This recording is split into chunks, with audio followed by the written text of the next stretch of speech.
ಸುಮಾರು 7 ಕೋಟಿ ರೂಪಾಯಿ ಅಂದಾಜು ವೆಚ್ಚದ ವಿವಿಧ ಅಭಿವೃದ್ಧಿ ಕಾಮಗಾರಿಗಳಿಗೆ ಶಾಸಕ ಎಸ್ಆರ್ ವಿಶ್ವನಾಥ್ ಚಾಲನೆ ನೀಡಿದರು.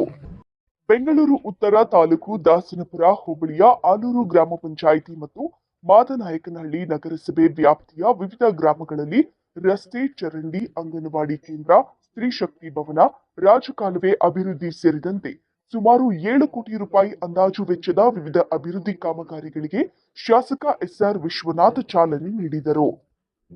ಆಲೂರು ಗ್ರಾಮ ಪಂಚಾಯಿತಿ ವ್ಯಾಪ್ತಿಯ ಆಲೂರು ಗ್ರಾಮದಲ್ಲಿ ರಸ್ತೆ, ಚರಂಡಿ ಮತ್ತು ಸ್ತ್ರೀ ಶಕ್ತಿ ಭವನ ನಿರ್ಮಾಣ ಕಾಮಗಾರಿ, ಕುದುರೆಗೆರೆ ಕಾಲೋನಿ, ಅಂಚೆಪಾಳ್ಯ, ಚಿಕ್ಕಬಿದರುಕಲ್ಲು ಮತ್ತು ತಮ್ಮೇನಹಳ್ಳಿ ಪಾಳ್ಯ ಗ್ರಾಮಗಳಲ್ಲಿ ರಸ್ತೆ, ಚರಂಡಿ ಕಾಮಗಾರಿ, ತೋಟದಗುಡ್ಡದಹಳ್ಳಿ ಗ್ರಾಮದಲ್ಲಿ ರಾಜಕಾಲುವೆ ಅಭಿವೃದ್ಧಿ ಕಾಮಗಾರಿ ಸೇರಿ ವಿವಿಧ ಅಭಿವೃದ್ಧಿ ಕಾಮಗಾರಿಗಳಿಗೆ ಚಾಲನೆ ನೀಡಿದರು.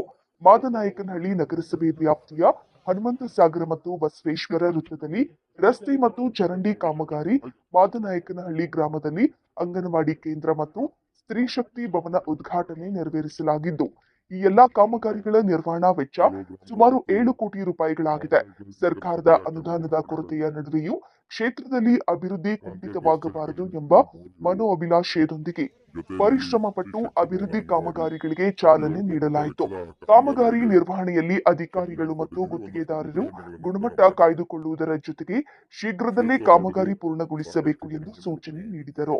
ಈ ಸಂದರ್ಭದಲ್ಲಿ ಯಲಹಂಕ ಗ್ರಾಮಾಂತರ ಮಂಡಳ ಬಿಜೆಪಿ ಅಧ್ಯಕ್ಷ ಎಂಜಿ ರಾಮಮೂರ್ತಿ, ಪ್ರಧಾನ ಕಾರ್ಯದರ್ಶಿಗಳಾದ ಸೋಮಶೇಖರ್, ವಿಶ್ವನಾಥಪುರ ಮಂಜುನಾಥ್, ಮಾಜಿ ಜಿಲ್ಲಾ ಪಂಚಾಯಿತಿ ಸದಸ್ಯರಾದ ಕೊಳ್ಳಿಗಾನಹಳ್ಳಿ ವೆಂಕಟೇಶ್, ಡಾಕ್ಟರ್ ಉದ್ದಂಡಯ್ಯ, ಚೊಕ್ಕನಹಳ್ಳಿ ವೆಂಕಟೇಶ್, ರೈತ ಮೋರ್ಚಾ ಜಿಲ್ಲಾಧ್ಯಕ್ಷ ಜಿಜೆ ಮೂರ್ತಿ, ಆಲೂರು ಗ್ರಾಮ ಪಂಚಾಯಿತಿ ಅಧ್ಯಕ್ಷೆ ಪುಷ್ಪಾ ಮಂಜುನಾಥ್, ಪದ್ಮಾವತಿ ಮಂಜುನಾಥ್, ಸವಿತಾ ಜಯರಾಮ್, ಕುದುರೆಗೆರೆ ಮಂಜುನಾಥ್, ತಮ್ಮೇನಹಳ್ಳಿ ಜಯರಾಮ್, ನಗರಸಭೆ ಪೌರಾಯುಕ್ತ ಮಂಜುನಾಥ್, ಇಂಜಿನಿಯರ್, ಕಾಂಟ್ರಾಕ್ಟರ್ ಸೇರಿದಂತೆ ಮತ್ತಿತರರು ಇದ್ದರು.